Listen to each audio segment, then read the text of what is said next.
இந்திய பிரதமராக நரேந்திர மோடி பதவியேற்று 100 நாட்கள் ஆகியிருக்கக்கூடிய நிலையில் இந்திய பொருளாதாரத்தில் மற்றும் இந்திய சந்தைகளில் எந்த மாதிரியான ஒரு டிஃபரன்ஸ் வந்திருக்கு அப்படின்னு பார்த்தா, நரேந்திர மோடி இந்தியாவினுடைய பிரதமராக பதவியேற்ற முதல் நாளிலிருந்தே உலக நாடுகளின் பார்வை இந்தியா மீது ஒரு பாசிட்டிவ் நோட் அப்படின்னு தான் இருக்குது அப்படிங்கிறது தான் நிபுணர்களின் கருத்தாக இருக்குது. அவங்க அப்படி சொல்கிறாங்க அப்படிங்கிறதுனுடைய தாக்கம் இந்திய பங்குச்சந்தைகளில் தெரியுது. அதாவது ஃபாரின் இன்ஸ்டிடியூஷனல் இன்வெஸ்டர்ஸ் அப்படின்னு சொல்லக்கூடிய வெளிநாட்டு முதலீட்டாளர்கள் இந்திய பங்குச்சந்தைகளில் அதிக அளவுக்கு முதலீடு செஞ்சுருக்காங்க. இதன் காரணமாக கடந்த 100 நாட்களில் இந்திய பங்குச்சந்தை மும்பை பங்குச்சந்தை குறியீட்டு எண் சென்செக்ஸ் 2000 புள்ளிகள் வரைக்கும் உயர்ந்திருக்கு. இந்த கடந்த 10 நாட்களில் மட்டும் பார்த்தா ஒரு 1000 புள்ளிகள் வரைக்கும் சென்செக்ஸ் உயர்ந்திருக்கு. இதுக்கு இன்னொரு முக்கிய காரணம் அப்படின்னு பார்த்தா ஜிடிபி அப்படின்னு சொல்லக்கூடிய நாட்டின் உள்நாட்டு உற்பத்தி, மொத்த உள்நாட்டு உற்பத்தியும் கடந்த 2.5 வருடங்களில் இல்லாத அளவிற்கு 5.7% உயர்ந்திருப்பதாக தகவல்கள் வந்திருக்கு.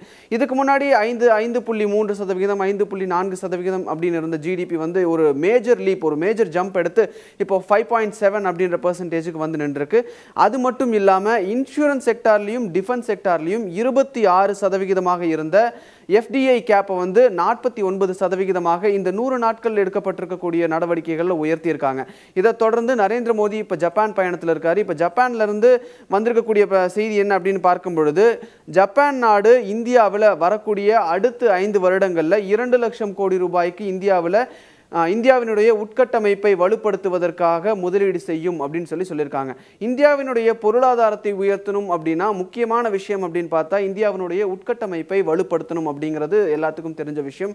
ஸோ இந்த வகையில் பார்க்கும் பொழுது நம்ம அதிகமாக உட்கட்டமைப்பை வலுப்படுத்துவதற்கு செலவு செய்ய வேண்டியது இருக்கும். இந்த வகையில் ஜப்பான் 2 லட்சம் கோடி ரூபாய் கொடுக்கிறது அப்படின்றது இந்தியாவினுடைய நிதி சுமையை குறைக்கும், அதாவது இன்ஃப்ராஸ்ட்ரக்சர் டெவலப்மெண்ட்டில் நிதி சுமையை குறைக்கும் அப்படிங்கிறது தான் ஒரு முக்கியமான பாயிண்ட்டாக பார்க்கப்படுது. ஸோ இந்த மாதிரியான விஷயங்கள் வைத்து பார்க்கும் பொழுது ஸ்டாக் மார்க்கெட்லேயும் சரி இந்திய பொருளாதாரமும் ஒரு சரியான பாதையில் தான் போயிட்டுருக்கு அப்படின்னு சொல்லி நிபுணர்கள் தரப்பிலிருந்து சொல்லப்படுது.